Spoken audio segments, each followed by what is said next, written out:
What up, everyone? DJ Nubis here with you on the Metal Tavern Radio podcast with the Metal Tavern Radio Tarantula Haven. And today I'll be talking a little bit about the Cobalt Blue, but real quickly, if you didn't see my post on Facebook, my Hispanoian giant molted last night. And it was actually kind of cool because I'd caught her right as she's coming out of her shell, her old shell. And I usually catch them either after they've already been out for an hour or so, but she was literally still in a ball. And you can kind of see it when she started getting out, her leg was like slowly coming out and stuff. So she's getting used to her new skin right now. I took a picture. It's kind of dark, but you can kind of see she's much darker here. Beautiful, beautiful colors. Very large spider. She's the one where, like, if I go to feed her, she might be on the other side of the enclosure, and if I just drop a cricket or a dubia down, she'll like leap and get them. So usually I'll have to like toss them towards the back, and then she'll leap that way to get them, because like when she's hungry, dude, she really goes after them hard. But a beautiful, beautiful spider. But we're here to talk about the Cryopagopus lividus, other known as the Cobalt Blue. I do have this species in my collection, which I try to concentrate on when I do these videos.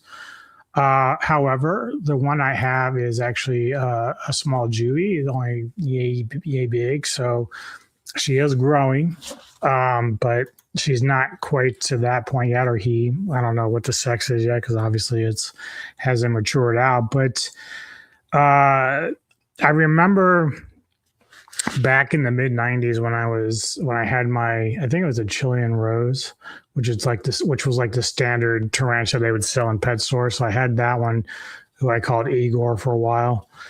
But I remember looking online saying, man, I have a dream. I want to own like a Venezuelan sun tiger and a Cobalt Blue. And obviously I was a little intimidated at the time because, obviously the Cobalt was an old one and the sun tiger was a new world, but it's a type of new world that doesn't kick hair, but it has its own venom. So it's one of the rare species that is a new world, but also very poisonous. Not enough to kill you. We've stressed this on this channel a lot, that no one has ever died from a tarantula bite, but they can be very painful and can make you a bit sick.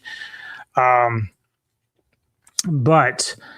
the Cobalt was definitely one that I was thinking about getting, and of course, just kind of forgot about it after a while. Igor passed away, and just life got busy. And then, of course, in 2019, when I discovered Dave's Little Beasties channel, I became very interested because of the way that he would decorate his enclosures and the biomix, and it was like an environment for the spiders, which was way different than the way that I raised my first tarantula. So learning all of that through him reinvigorated my desire to get into a tarantula hobby. So I'm up to 27 different species right now. Done a few on the channel already, obviously, but yeah. So this particular tarantula is out of Thailand, a few other Malaysia, stuff like that as well. As you can see, it does have this very cool bluish coloration to it. As with most species, like the males, they tend to be a lot more leggier, a little bit more darker in terms of like brown or something like that. They don't usually have all the vibrant colors. Although one day I'm going to probably talk about, I can't remember the name of it, and people will know what I'm talking about, because it's like one of the most expensive tarantulas in the hobby. It's like a very purplish looking tarantula. And it's very costly. Like I've not seen anything lower than, for at least an adult, like $1,000. Now I saw someone selling a spiderling for like $100, but it was probably like this big. So you take the huge risk of it not surviving once, because not all spiderlings survive.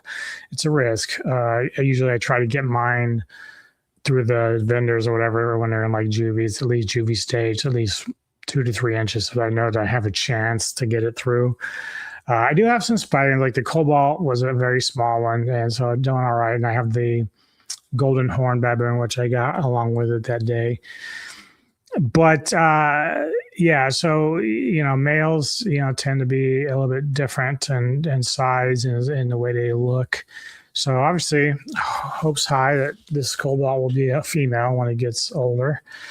But I have a couple of videos we're going to listen to and react to. One's a new one from me by Scotts Inverts, and we'll talk about him. He's actually basically rehousing on his, and then Richards, of course, has given us the breakdown of the Cobalt Blue. So let's check out what he has to say.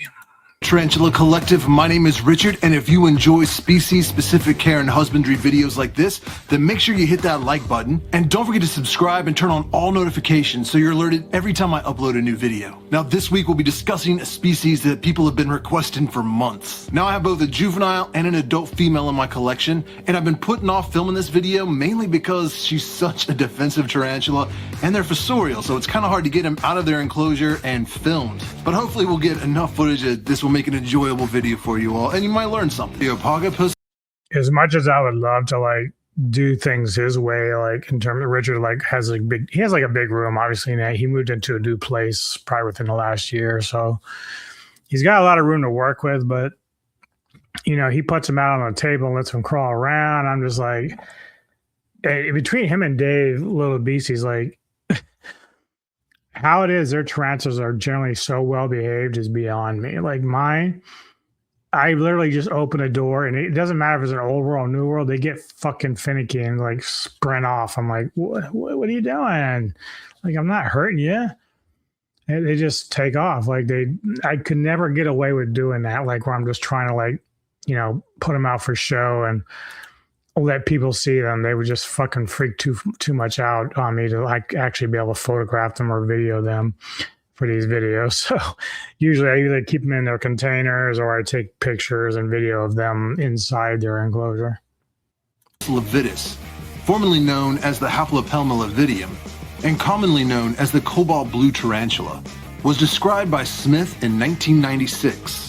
This tarantula is an old-world fossorial species indigenous to the rainforests of Vietnam, Laos, Malaysia, Singapore, Thailand, Cambodia, and Myanmar, though people rarely find them due to the loss of its natural habitat.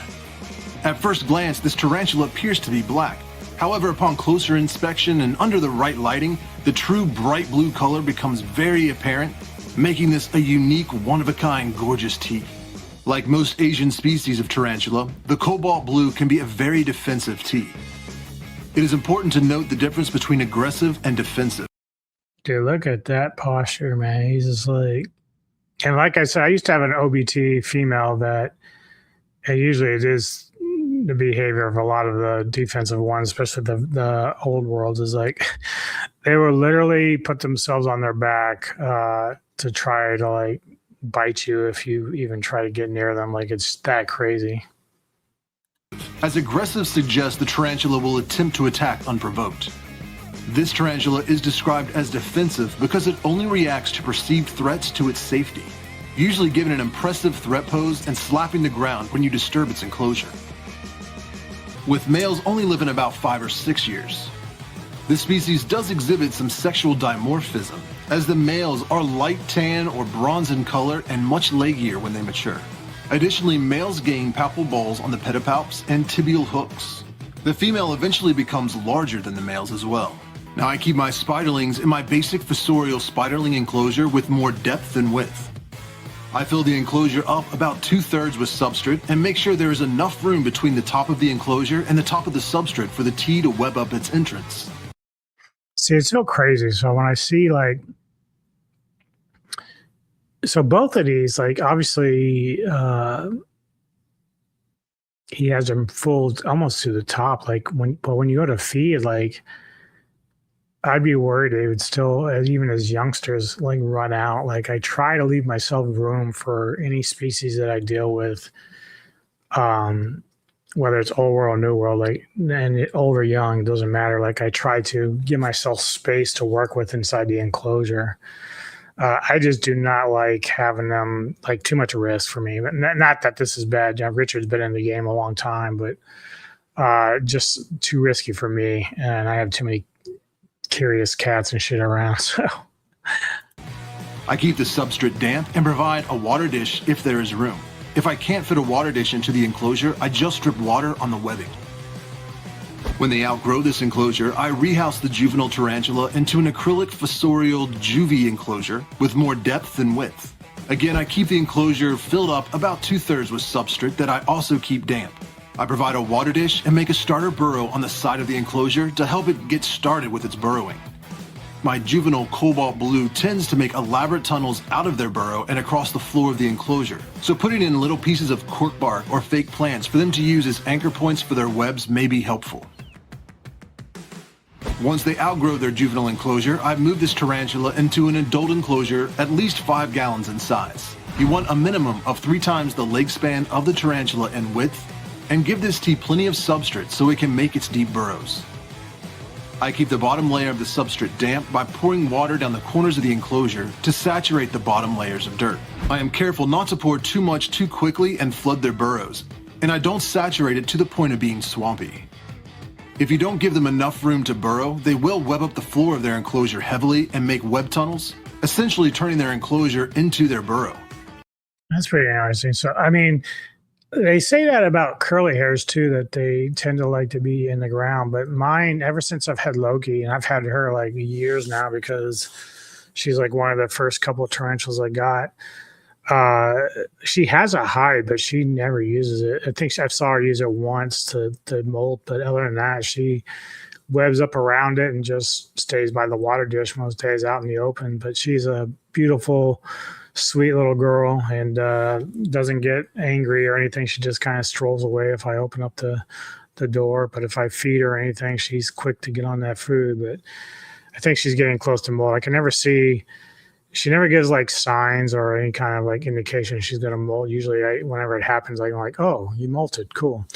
So it just happens when it does. But she kind of stops eating when she decides she's going to do that. But yeah, just because I have a green bottle blue too. And right now that one, I don't have like a very deep substrate. I mean, I got her in like I don't know what size it is, but it's not like super tall, but it's long. And I mean, she freaking like webbed up everywhere. And I know they are heavy webbers, but one thing that was funny about it is because I have the slide on top, right? And a couple times she's webbed between the ground and that, and then like she's literally pulled it through. And it's like made me panic. It's like, dude, you're like gonna get out if I don't fix this. So I like obviously I have to keep an eye on her so that she doesn't keep trying to.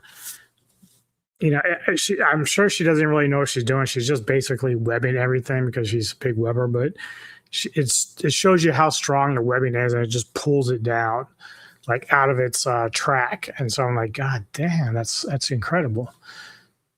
This may look cool, but can be very problematic. When this happens, your tarantula has nowhere to retreat to when they feel threatened. So when you open the lid of the enclosure to feed or water, it is as if you ripped off the roof of their home and are invading their burrow. This can lead to the tarantula being very defensive immediately, and even feeling so threatened that they slap, charge, or even try to bolt out of the enclosure. Yeah, if you've never seen a tarantula slap, you might be able to find some videos online, but when I had my other OBT, the male that passed away recently, he was probably about that big. But even for his size, if I had the tongs by him, like he like slapped it. Like I felt the vibration. Like it was so insane. Like he was, obviously he would skitter first if he could get away. But the fact that like he like, whenever he was pissed off and defensive, he would slap my tongs, and like you felt it even at his little size. And they are incredibly strong creatures, no doubt about it. This species is extremely quick, especially as adults, and has medically significant venom. A bite from this tea will be very painful and can cause nausea, muscle cramps, joint aches, and other serious issues. So be careful and give them the best husbandry possible. If they have a safe route of retreat, they will typically dive into their burrow and hide before getting defensive. Okay. So that takes care of Richard's video.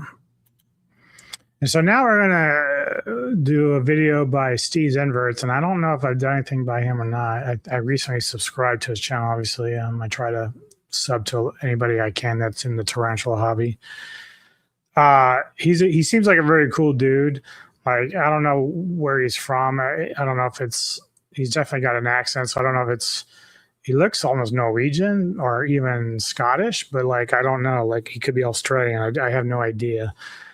I'll have to do a little bit of investigating on him, but he's going to be doing a rehouse, and he likes to use Exoterra enclosures like I do. So let's give him a whirl, and he's going to show us his little baby girl. Today's video is all about the Chiropogapus lividum, which is one of those genuses and one of those species that I find really easy to say, so we're all good there. It's also stunning, an absolute beautiful spider.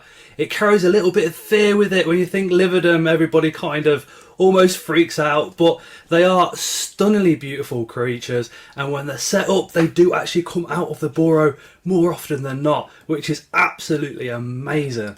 So without further ado, let's get into today's video, the Chiropogapus lividum.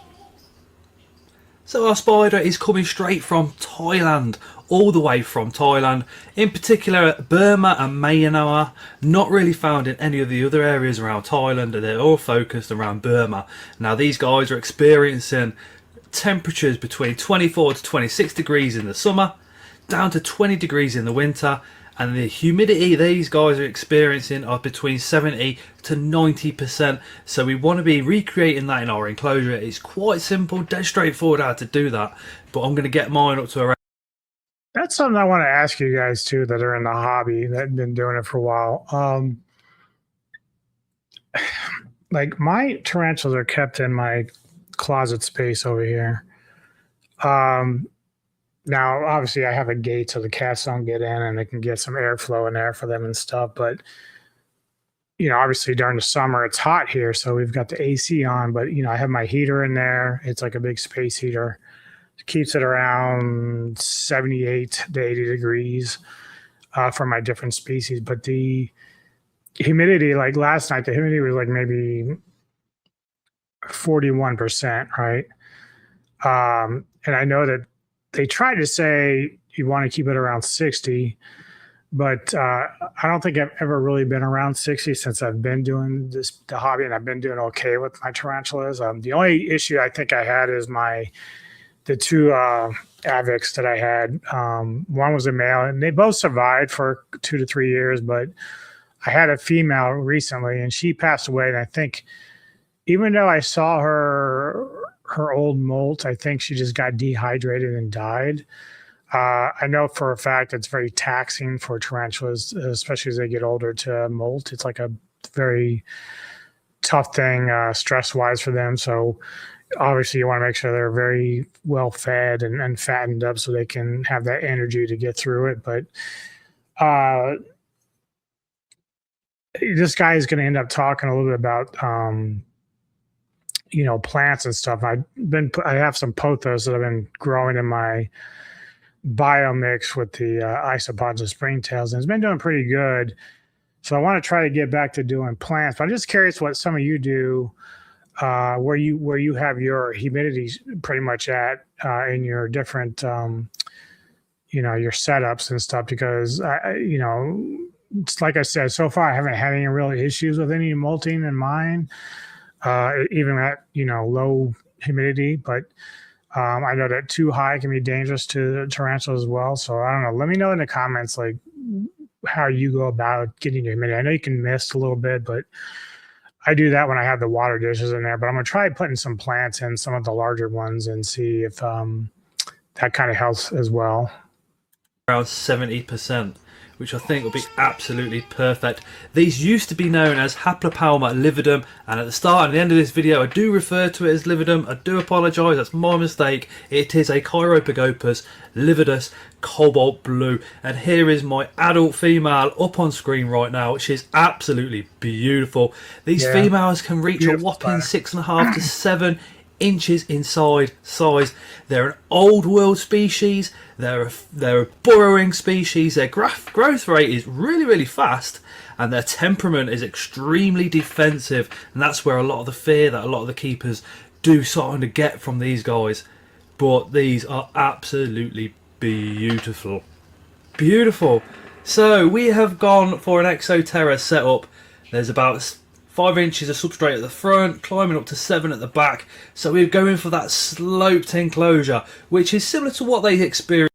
Now, I will say I'm surprised he still has that styrofoam backing in the Exoterra. Like, again, watching Dave, like, he pulls his out, and so do I. Like, I know they kind of like darkness, and it gives a nice kind of rocky look to the back. But from what I understand is sometimes the tarantulas can go back and dig in through the back and chew out, the styrofoam and get behind it. So I don't know. Like I've been taking mine out ever since then, watching Dave, and I haven't had any issues with the tarantulas then. But like I'm surprised that this guy keeps his in there. In the wild, we're putting that piece of cork bark in there as a hide, so hopefully our spider will go in there. Now that substrate is 50% cocoa fibre, 50% potting compost. I've put that cocoa fibre in just to help this spider with its burrow, keeping that strength, although this spider will actually web up every square centimetre of burrow it creates. We're going to put a brome in there. Now plants are really good for keeping humidity in your enclosures. So if you're looking at higher humidity species such as this one, plants are literally a go-to. But it's looking pretty good so far. But you know what's missing? We're missing the moss. Now what the moss does is helps to seal that moisture into the soil, as well as giving it room to breathe as well. So I want to kind of concentrate a lot across the back, because that's where that burrow is going to be, is across the back, hopefully underneath that hide and going round to the right. So that's going to act like as a carpet to keep that moisture locked into the soil. Plus it really does spark off an enclosure and makes these closures look absolutely beautiful. Well, I tried that with my Costa Rican zebra knee, and man, she Cruella like just dug it up. And of course, again, like moss is hard too sometimes to keep green, which is very interesting to me, because I've tried a few times with pillow moss and stuff like that, and it just ends up dying. So I don't know. Like I bought some more. I bought some plants. I'm going to try to put some in some of my larger enclosures, like I said, but I bought some moss. I'm hoping that this time around that things go up. Part of that could be too, because I didn't really have a grow light last time, so I got another grow light to go with it, just to see if I can keep, these plants and everything, because I bought pothos, which is very good for low light, but want to see if I can keep the plants alive this time around. And, obviously some species you really can't. You can put them in their enclosures, but if they're heavy webbers, it's kind of pointless, because they're going to end up destroying the plant anyway. So basically more of my some of my arboreals, and of course some of my stuff like the red island bird eater and stuff like that, I'll be able to put some plants in and do that. Spiders do drink, and if they want to drink, they should have that option to go there and do that. But that is the setup. We've sprayed it down. All that substrate in there was nice and moist when it went in, and there she is, absolutely gorgeous in that setup. Use some tongs to get rid of the. Oh, she's very well behaved. I mean, again, but that's the interesting thing about tarantulas, is that they, believe it or not, can be very have their own individual behaviors. I've noticed that some people have had OBTs that aren't very defensive, that even though they could be, a lot of times they're very well behaved, and then you can see there she's just not too angry. Like now, granted, you probably put her in, let her sit for a little bit and chill, and then bring her back out. And, use almost like a reset. But yeah, she's very well behaved. Bottom of the catch cup there as well.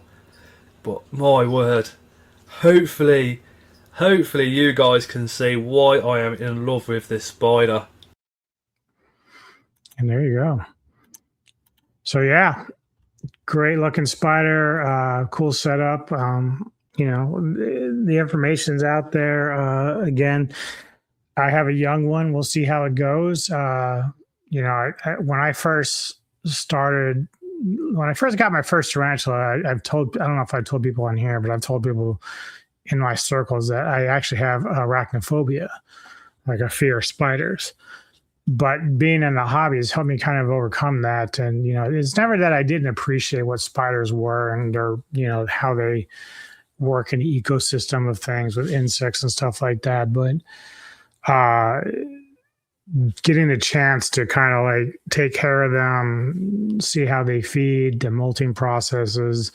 I don't breed. I just don't have the room for it. Otherwise I would, because I have like a few males that I wish I could breed, but where I am, just there are no other people with tarantulas that I know of that will breed with my males. So like, sometimes I was hoping I could trade some of my males for like a 2 or 3 males for a female or something of some of the species, just so I can basically get my males to be useful to somebody else who wants to. Because I have a Brazilian black male.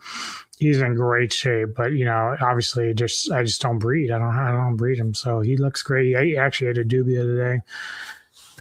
Good job, noob. I call him Noob Sabot. But yeah, so there you go. There's the Cobalt Blue. Very cool spider. I can't wait to see what mine turns out to be. I hope it's again female because they're very beautiful coloring. And we'll see how it plays out. But let me know your thoughts. Do you have any Cobalt Blues in your collections? What do you think of this particular tarantula? See you next time on the Metal Time Radio podcast.